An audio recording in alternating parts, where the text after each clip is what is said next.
Thank you everyone for joining me on my show, What's Your Story? Today I have an amazing guest and guests actually. This is the first time I'm doing two people, so I'm kind of excited about that. And I didn't meet her, I heard about her through a friend of mine. And as we get into her story, you'll get to hear how we met because it's crazy. And she's a very brave woman, you'll see. Just wait and see, you'll see. But anyway, welcome Michelle and Mike. Thank you. So for my audience, could you just give like a 2-second synopsis of who you are? My name is Michelle, and I love the Lord and serving the Lord. My name is Mike, and I have the privilege of being the pastor of the Central Adventist Church here in Colorado Springs. Awesome. So obviously we've never done two guests, so this is like history in the making. And we're gonna switch things up a bit because we have two. Okay. And before I get to why we're here and the stuff that you do, I want to kind of start with you for a bit, Mike. Yes, sir. Just because God blessed you with an amazing, not worker, but ministry partner. And they're not married or anything. It's just they do ministry together. I just had to be careful to say. And what's your background? You said you're the pastor of Seventh-day Adventist? Yes, yeah. I've been here in Colorado Springs for 13 years. Okay. And I've been in ministry for 34 years. And I just love serving God in any capacity. Yeah. And just got involved with the homeless ministry here in Colorado Springs. And so that's where it's taken off. Before we get there, what brought you to Springs to do ministry here? Well, every pastor will tell you, hopefully it's God. It's the call of God. Right. So I was pastoring in the Seattle area prior Okay. to this. Never been to Colorado Springs, and just got an invitation to come here. The Yeah. church was looking for someone, and we just believe that God brought it all together. You said you and your wife and kids at the time, yes, I'm guessing? Yes. And so, fast forward, you get here. How did the church have a homeless ministry, or was that something that you spearheaded, or you guys connected and spearheaded? I think it's something that we kind of started when we got here. Mm-hmm. We started out by working at the Salvation Army homeless shelter. Okay. And that's where I met Michelle. Okay. But prior to that, I was volunteering at Urban Peak. Okay. Urban Peak, it has a different name now, which is a homeless shelter for teenagers. So I was doing food. That's my gift, is cooking. Not good, but I love to cook, and the homeless need food. So that's how I kind of got involved with the homeless ministry here. So how did this relationship develop? Do you want to ask me? So, Yeah. and I'm very I'll nervous. get from both sides. Okay, I'm very nervous. So, I have been being the homeless, working with the homeless for many years. Been with Salvation Army, which I'm no longer though, but with Salvation Army. Helped me to do that. My dream is to reach out, and it just being able to talk to them and be with them just grew. And I've been doing this since I was a young child because of my father. So in Chicago, where I was raised. Oh, okay. And so I'm from Chicago, and people say you don't know what another person's going through until you've hit rock bottom. You've been broken. And what I mean by that is I've been through so much in my life that I try to help others who are so broken or going through some type of trauma, because I get it and I want to help lift them up. And that's what I do. And you had this when you were 16, that desire to help? No, I've had the desire, I want to say I was 4 years old. Unfortunately, I am a victim of sex trafficking. Back then, that wasn't called that. Yeah. So, when men would be touching me, I remembered to focus on the Lord. I would watch King of Kings. It's a religious show about the Lord being born and stuff. And I remember there is a God, there is Jesus, and so He's the one who has helped me my whole life. So, is it okay if we talk about that more? Go ahead. I don't know if you remember because you're 4. How did you end up in that situation, the sex trafficking? It was a family member was addicted to drugs, and so to get money would take us to the basement. It was more than one child. So, and yeah, for many years. Yeah. Wow.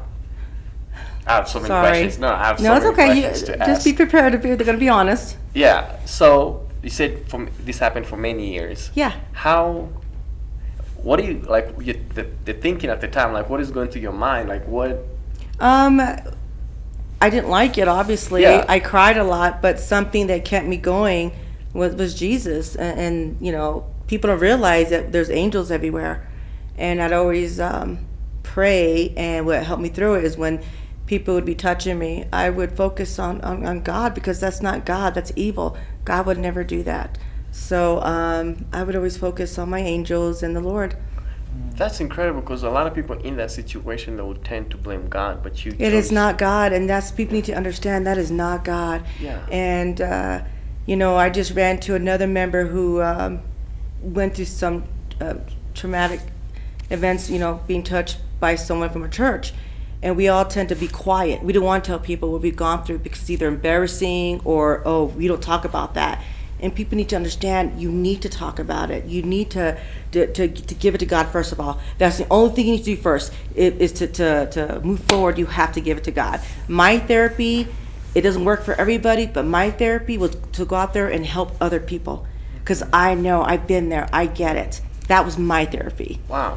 So before we get to the helping part, I'm still out. Go so ahead, many go questions. ahead. Go ahead. So, however long this thing took place, how did it end? Like, what brought it to life? My father, who has a Okay. temper, found out and moved us away. But by then, then he ends up leaving. But the rest of my life was a tornado.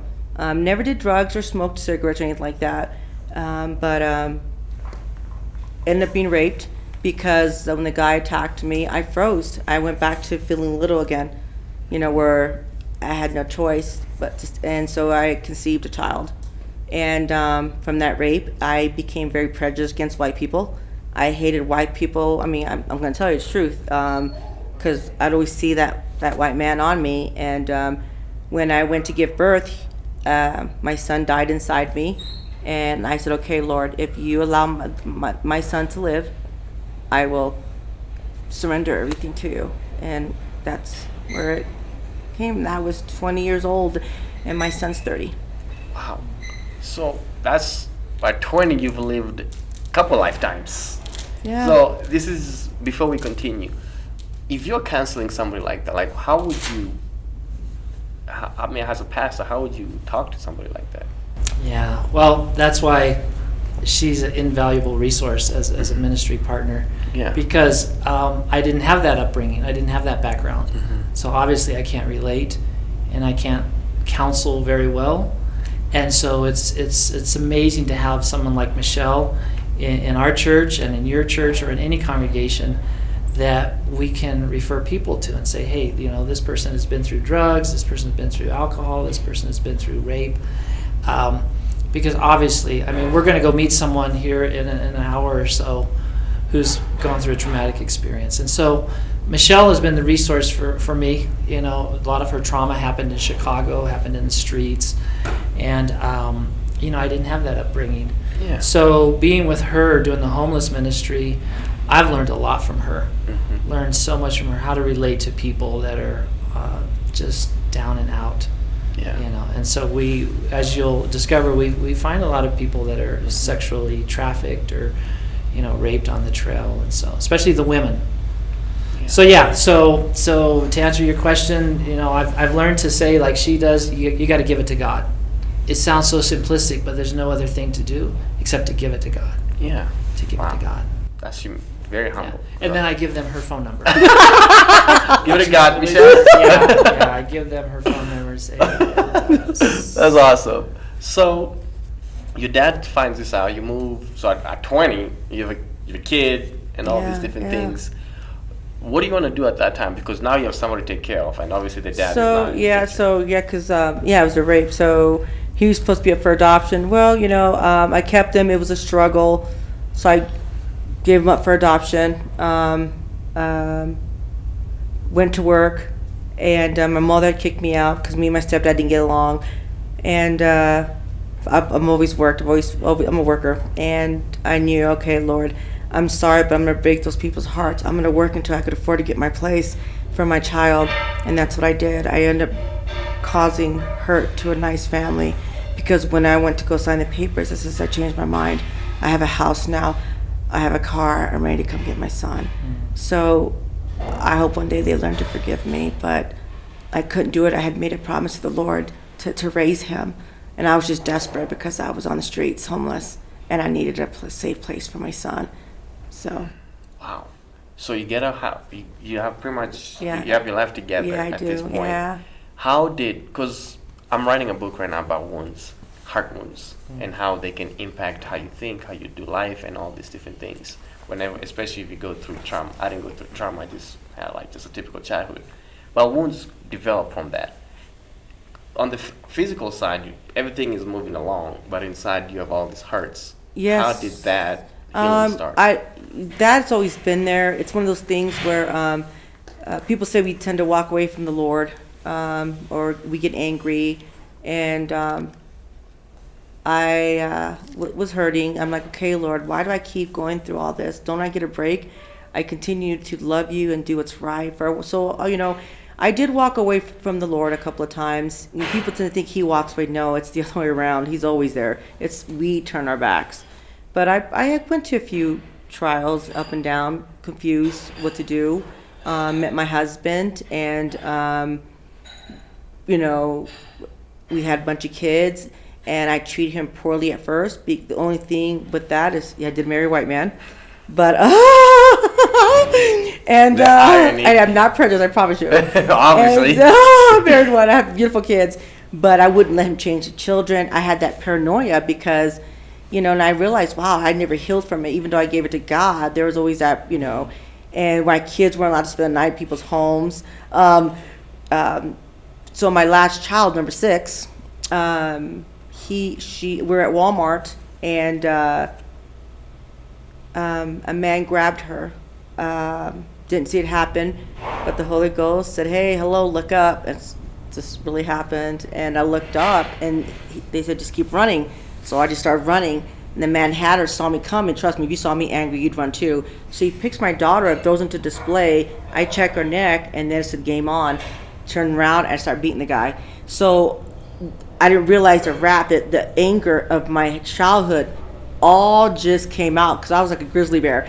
They didn't pull me off of him. There was a case, there's everything. So it's like, I know what I'm capable of. So I try my best just to give it all to God. Sometimes I get reminded of my past from another member told me something horrific yesterday, and I just remember looking at her, trying to be that positive person for her, but at the same time I was dying inside. I felt dirty, gross, because what she'd gone through.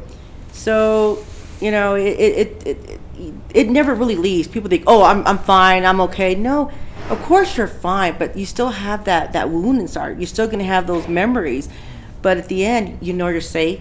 God, it's up to God what happens, and I know my purpose here and my gift is to help other people.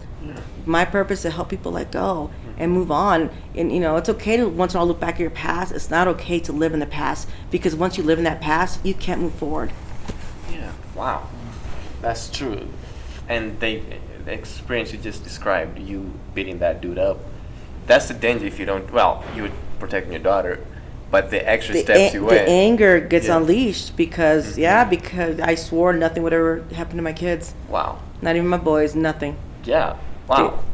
This is I'm just I can't believe this is happening. That's okay. This is awesome. It's all God. It's all God's will, not ours. Yes, this is awesome. So you obviously, this is years in the making, how the healing process, how you've come a little bit more with the hurt, not to calm down, but you've healed a little bit more over the years. Yes. So how did you get into this ministry? Because obviously at the time. So the truth, I hope I'm getting in trouble. The truth is, so I've always been doing it by myself. It's just pretty expensive, obviously, to try to feed 120 people and give them warmers and all that. Well, Salvation Army, I didn't agree with their techniques, what they were doing to the homeless, and finally I said I had enough. So I had walked away for about a year and said, okay, I'm never coming back. I don't think someone should be turned away because of a color or because of they wore Depends, or because of mental illness. Something people don't realize, when someone has mental illness, they're not going to be perfect. They're not going to, I get it. But they have these rules, so they could kick out, they freeze to death, they would die. One guy was in a wheelchair, he was African American, I cannot say the names, but I saw the abuse. I cannot normally work for a place that's Christian, and yet I see what the public doesn't see, where people who are donating to this. So I finally, after years and years, and a lot of the pastors who've gone through this, went through the same, because you rotate, they could not believe how long I stayed, and they had my back. Matter of fact, one of them is the one that sent, that's how, because they know where my heart is. They knew what kind of person I was. So I'm still good friends with them. Not all people at Salvation Army are naughty. Like I said, that'd be bad to say that. Yeah. Unfortunately, the Colorado Springs is horrible. I wouldn't send a dog there to stay at the shelter, okay? So I'm sorry to say that, but that's why I left. I cried. I was depressed over the way I was treated. It was horrific how I was treated. I couldn't handle it. I was made even racial names by the director there. Wow. And finally, my doctor said, if you don't leave, you're going to have a heart attack and die, because the stress was bad.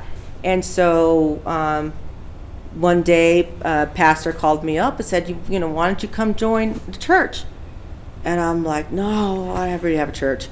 And he called again. I didn't ask you to join the church. I said, let's do homeless. That's right. Sorry. It's homeless. Sorry. I'm trying to get you. Not the church, homeless. Sorry. I'm nervous. Because he has his own homeless ministry. Because we had met while she was still working at Salvation. Yeah, they would come feed the homeless. Okay. And I was in a fight. I'm very good de-escalating. There was two guys fighting. And I said, stay here. I got this. Don't come out. And these two felons were fighting.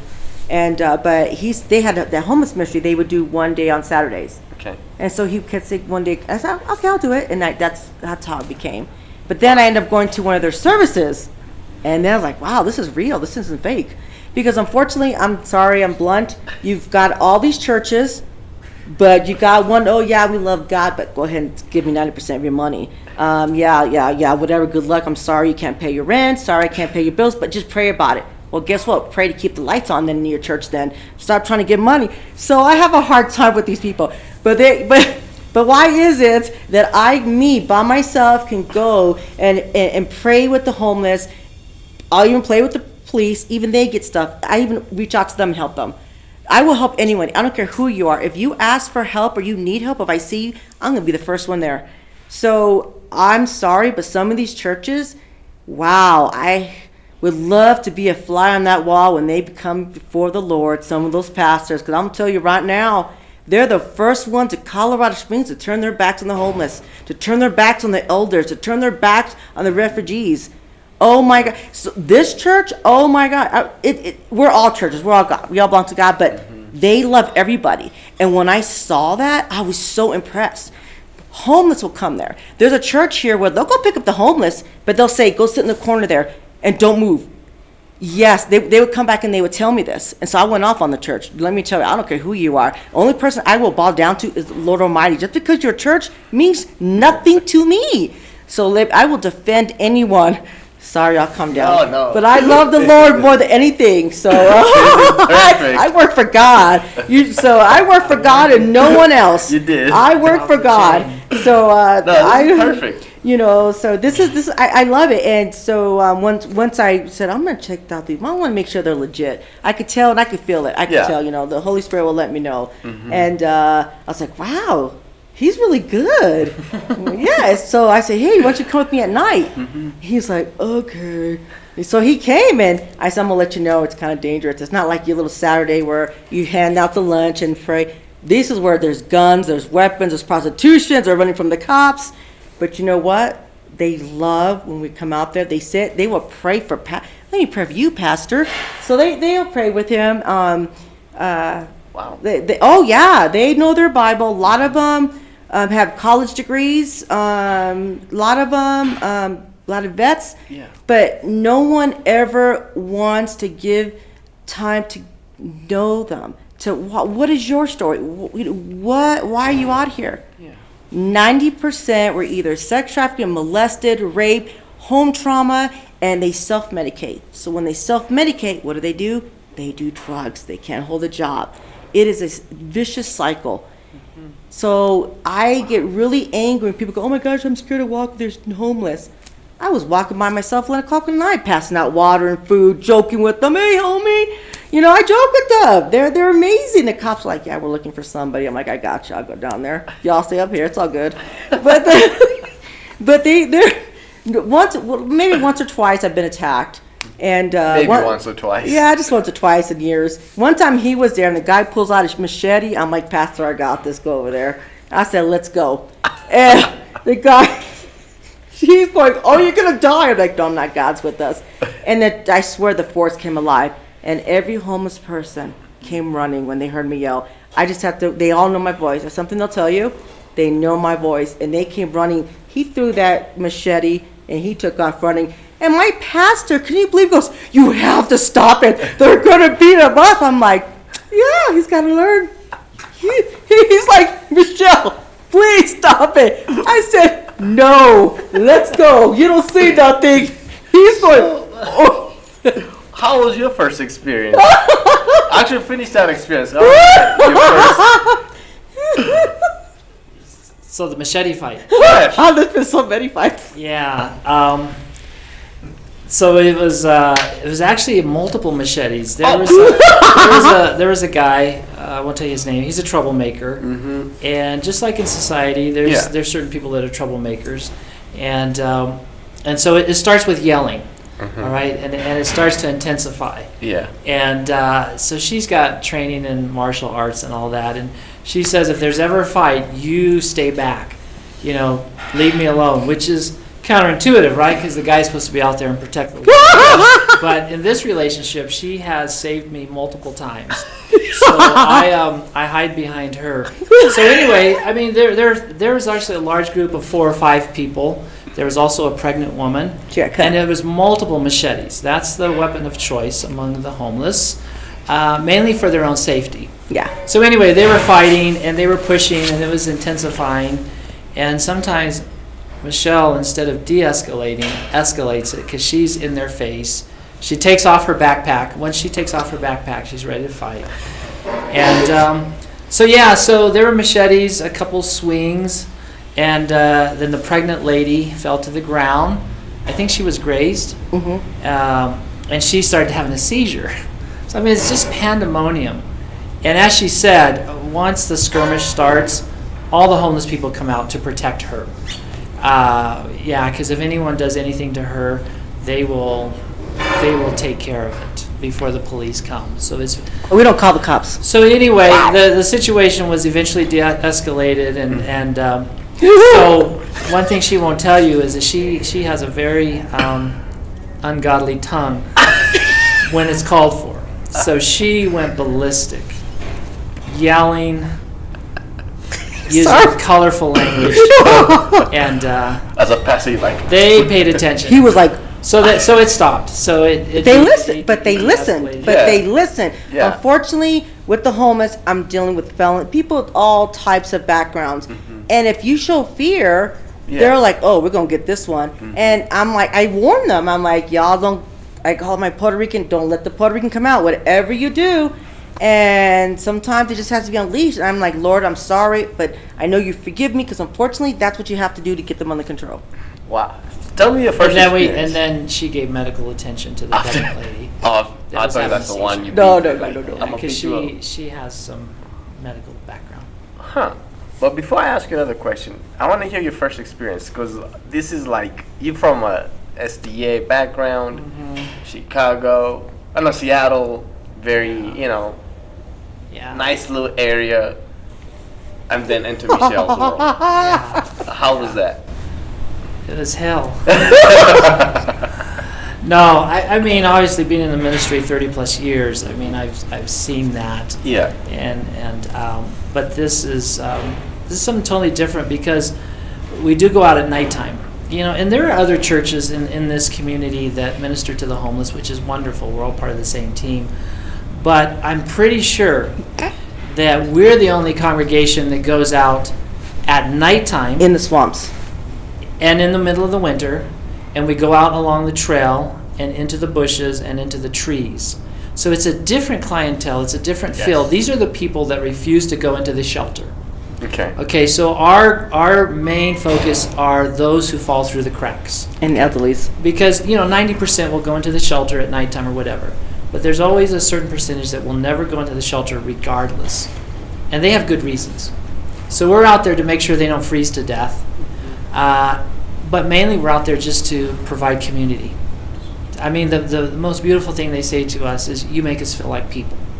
Because we're the only contact they have with normal people. Yeah. Other than that, they see someone at 7-Eleven, because that's where they go, or they see the police. But all the normal people avoid them. Yeah. We go out there to spend time with them. It's not about the food. Yeah. It's about the communion. So we do communion with them. A wedding? Yeah, I've done a wedding, and Yeah, we do and everything. we do baptisms. Yeah. We baptize them. We know, and they come to church, Yeah. but we baptize them. That's amazing. No strings attached. No. And they ask. We don't. Oh, we got. No, but that's not what it's all about. We give them Bibles, Yeah. They ask us. and they're all living lifestyles that most churches would not. No. But we're not here to agree judge. with or be We accepted comfortable them. We love them. Yeah. And Jesus was homeless. So I love it. I love it. I want to point out something here. Just from what you said, you have martial arts training, you have medical background. Why? So, Like what? well, I'm just a CNA. I Okay. wipe butt for a living. Let's be real.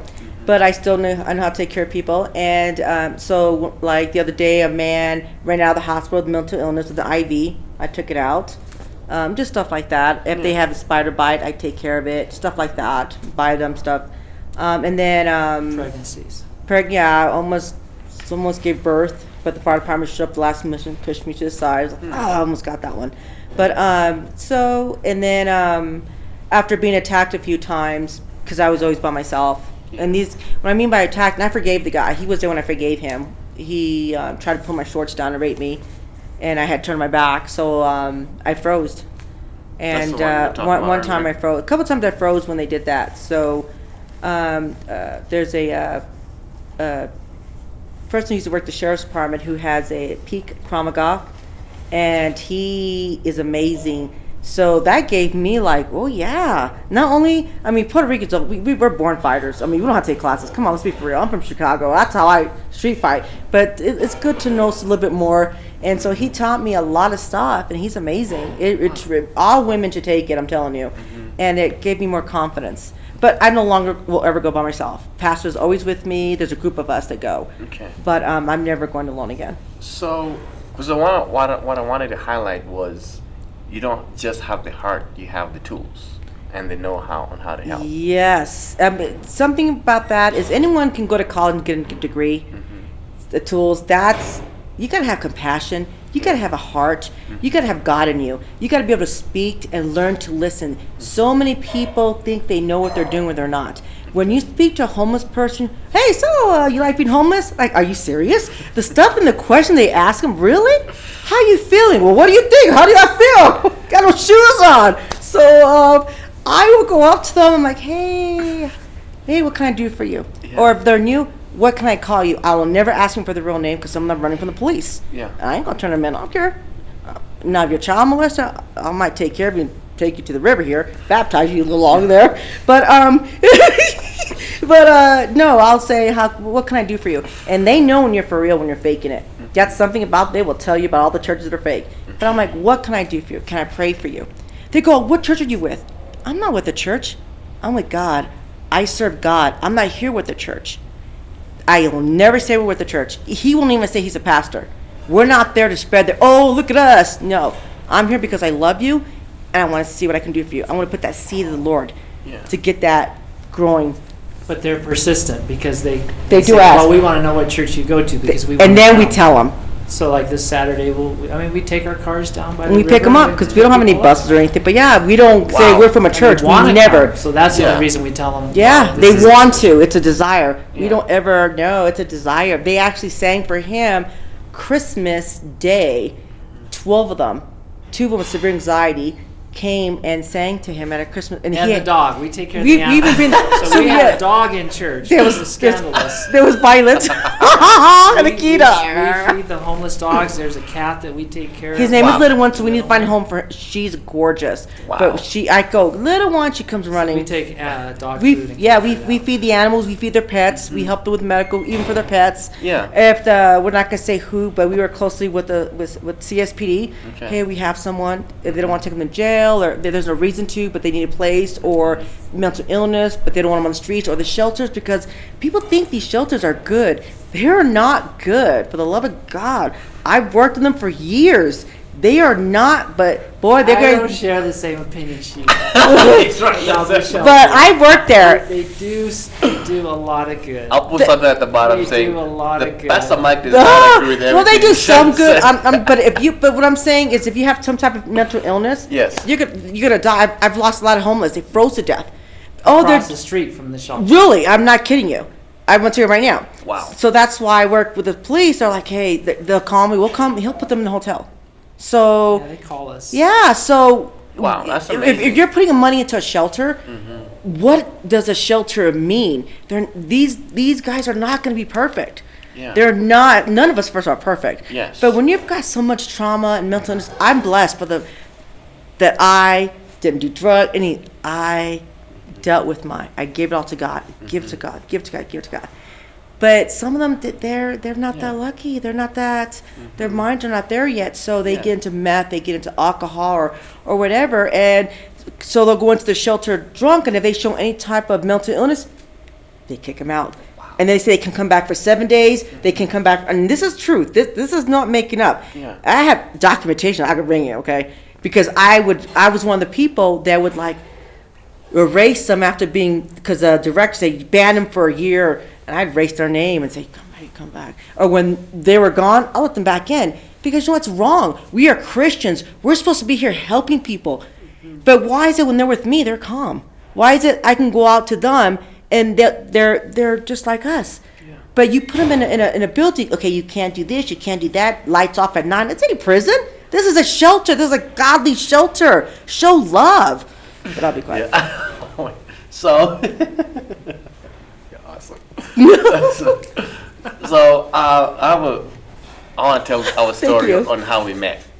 Because I will tell you my side. But Okay. not, and then I want you to share what happened. Okay. So Kyle, well, like y'all know who Kyle is. Kyle, we work together at the church. And he tells me he gets a call from his friend from 10 years ago, telling him his daughter's been kidnapped. She's probably about to be sex trafficked. And it's like, I gotta go meet this lady, Michelle, and she's gonna help me get her. And as he's walking, he asked me, do I wanna come? I was like, no, I'm good. So he comes back and he tells me, bro, it was crazy. I called Michelle. She's like, wait, let me call you back. I'm about to get her right now. You hang up the phone, you get her, throw her in the car, go to him, drive her to the airport, and poof. And that's all the side we know. I want to hear your side. So, Pastor Stokes at Greeley at Salvation Army, Jamie, Pastor Jamie, and Pastor Randy. They know what I do. They know they also help me if they have extra stuff. They support what I do because they saw my ethics. They know how I work. Mm-hmm. They worked at Colorado Springs before, and then they got sent to Greeley. And I said, yeah, I'll give him a call. Or he called me, something like that. I don't exactly remember. And he's like, I'm going to get on a plane. I heard about you. And I know if anyone can find you, you can. I'm like, whoa. That's a lot of faith there, buddy. Wait a minute. I'm at work right now. I don't go until tonight. He goes, no, you have to go look for her now. She's escaped. You've got to go find her. And I'm like, okay, I will. Okay, God, I'll go do this. So my boss goes, just go. So I was working. So I prayed. I started looking at all the places if I was a female trying to hide. And I pulled in by the mission. There was a bush. Don't even know what she looks like. And there was some bushes there. So I got out of the car, and I had my mace on it. Everything. I was ready to fight. So I had my Puerto Rican attitude. You're always ready. You know, I had that Puerto Rican attitude. And I walked up to her. She was the girl was hunched, hiding. I said, hey. And she looked at me. I said, are you from Florida? She goes, yeah. I said, something else. I said, your parents sent me to come rescue you. Get in my car. She goes, what? I said, get in my car, don't look back.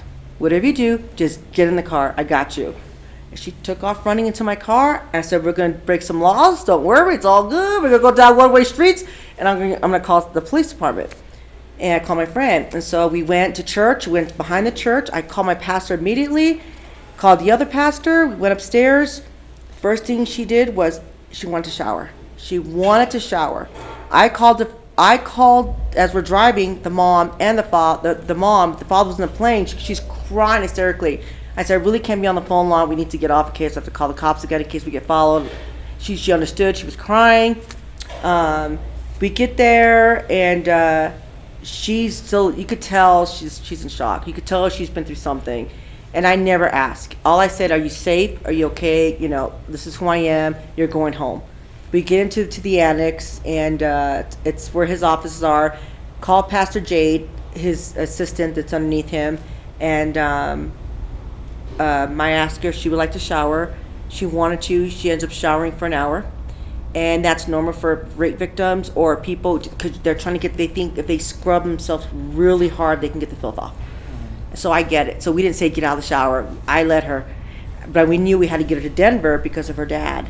Her dad was coming. Her dad had known she was rescued because he was on the plane the whole time. But I wish I could have been there to meet him. But then Kyle shows up, was waiting for me, shows up, so he could not believe it. So I said, she doesn't know who you are right now, so if you could just stay over here because she's very emotional and we need to tread lightly. You know, I could read the body language. I've been doing this for so long. So there was another female, Tasha, who played a part to help me in this. And so we try to keep women around her. And Pastor went and bought her new clothes so she wouldn't have to wear the stuff she had on. She wanted to get rid of the stuff. And you want to do that. You know, throwing that away. It's over with. It's done with. And so after an hour or something, she started falling asleep, and we got into the car. Kyle followed to make sure there was safety in numbers, you know, nobody's following them. So it was two females in the front. She fell asleep at the back. She could tell she was safe. She could sleep now. So she slept in the back, and then Kyle made sure they made it safely to Denver. yeah. And Wow. Pastor Jay drove. No, they drove to Denver. Right? Yeah, they went to Denver because Kyle told me. Yeah. The dad was not even out the airport. They drove to Denver. Okay, I thought he was coming to the Springs. Okay, my bad. Yeah, they drove to Denver, and I wished I could have met him, but I had to go to work, and I've been missing a lot of work, so I had to go back to work. So yeah. Wow.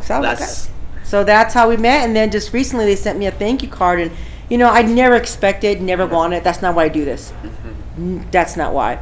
But to know that she's doing better, she's in a program and she's getting help, that was amazing. Because you always wonder whatever happens to that person I saved.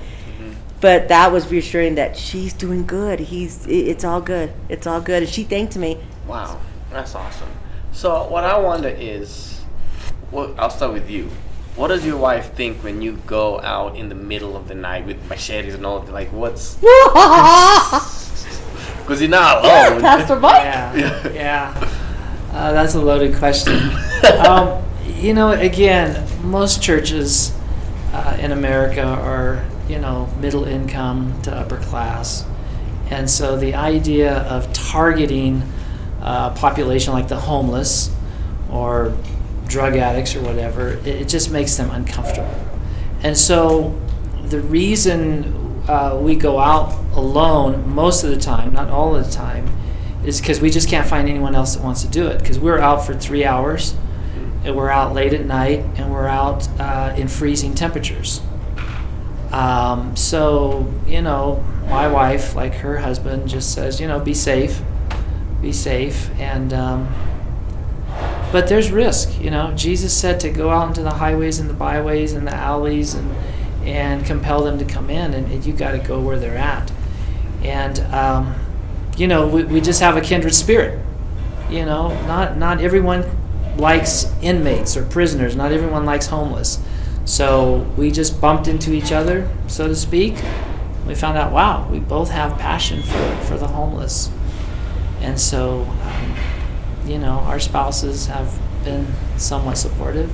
Yeah. Not That's always awesome. understanding, but somewhat supportive. I tend to rub people wrong too, especially when they say they're Christians. I'm like, oh, really?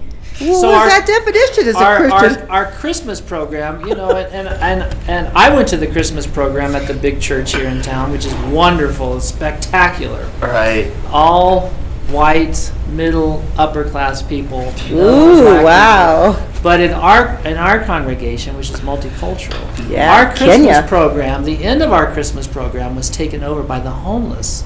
So she marched in 12 homeless people, how she got them to come to church with a dog.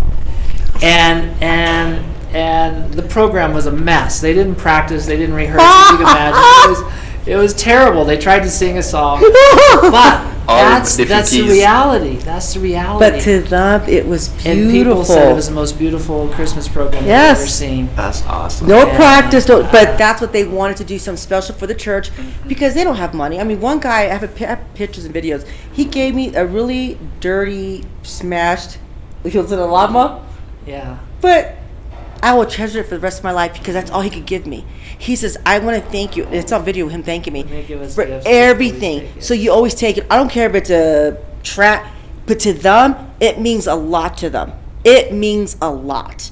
So that's good. Wow, that's but I will call myself a sinner because I am let me tell you, I am the first one when someone goes, oh yes, I am a Christian. But how dare you go feed the homeless? Excuse me? Well, let me tell you something, honey. I'm going to pray for you and your heart. I pray that you will see what your wrongs are. So yes, I do have issues and the Lord does forgive me, but it's, you know what? I will call anyone out.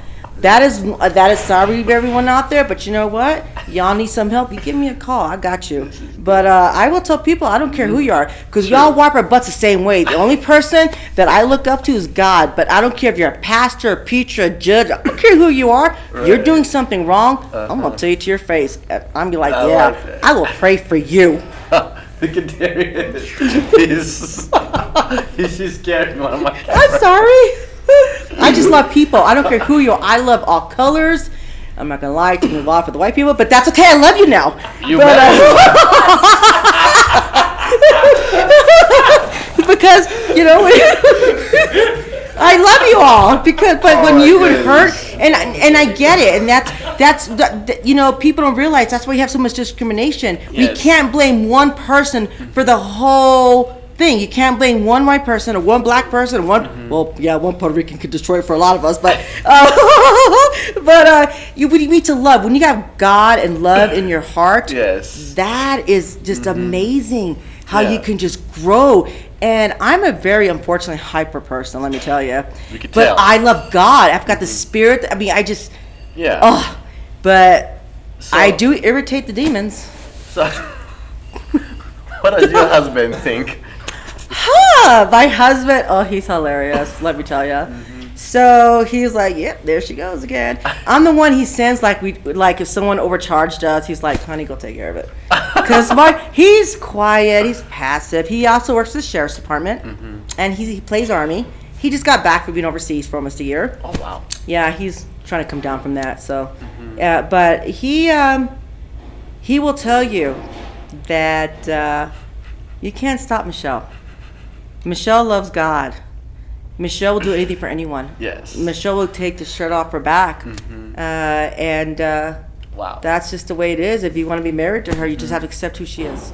I mean, I still let him be the man, but I still do what I want. This is awesome. So, as a wrap up here, what's the? This is for both of you. What is the vision for your homeless ministry that the Lord has given to you? You go first. No, you go first. Okay, so my vision. Yeah. You know what I would like to finally these pastors or wannabe pastors or say they're pastors, these churches would actually come together and say, you know what?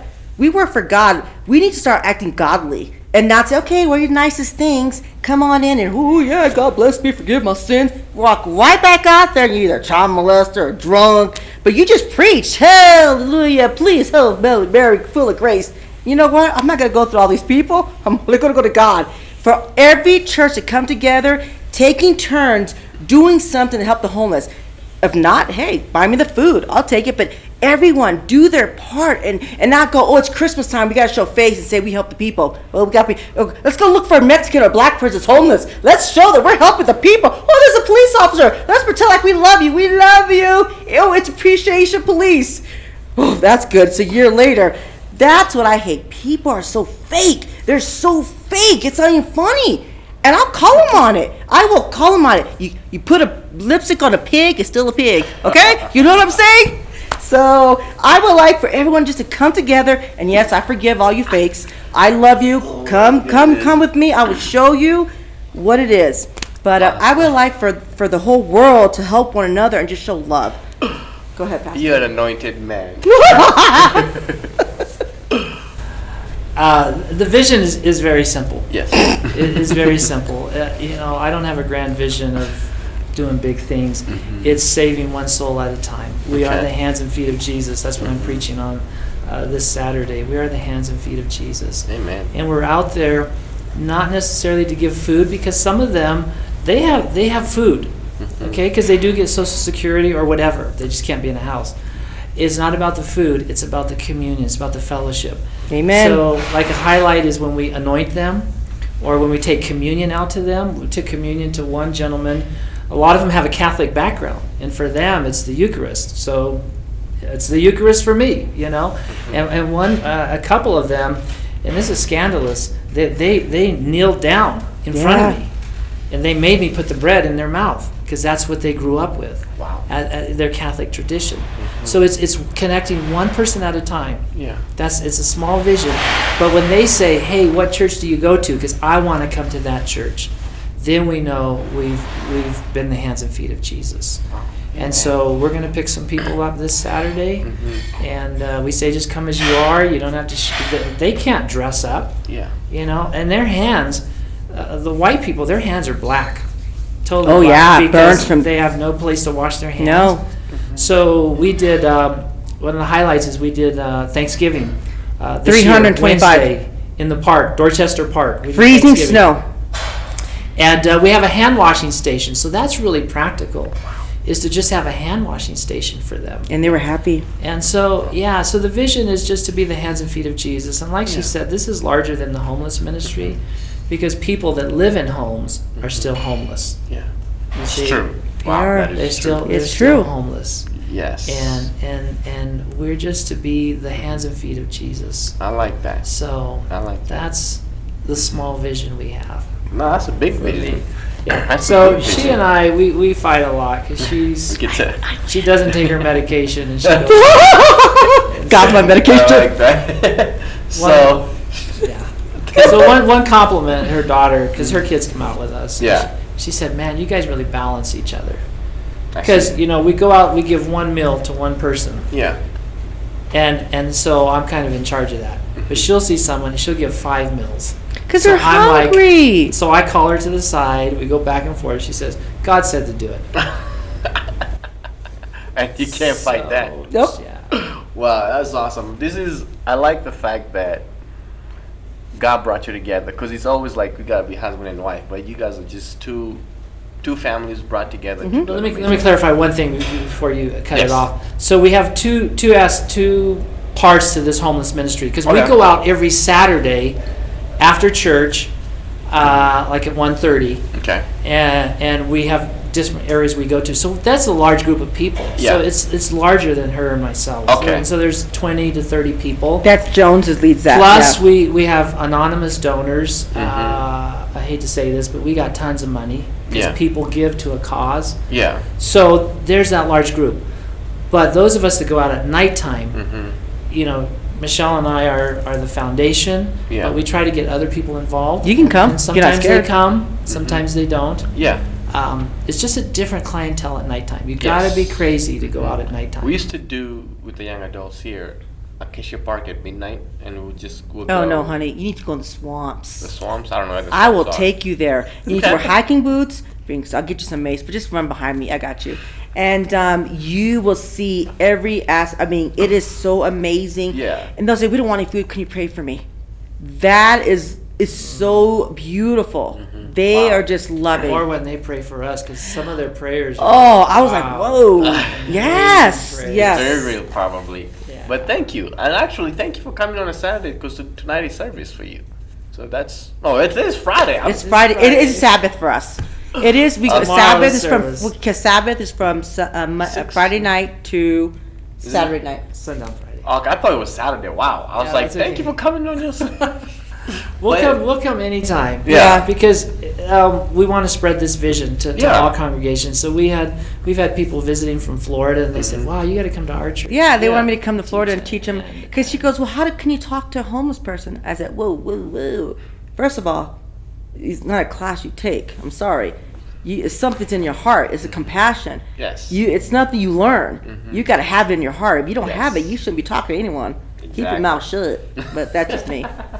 That's awesome. Well, thank y'all for coming on a Friday night. Okay. And this has been one of my favorite interviews. Even my camera folks were just Love you guys too. Y'all can come whenever you want. I got you. But thank you for coming. This is amazing. Remember, everybody, we all have a story. What's your story? Goodbye.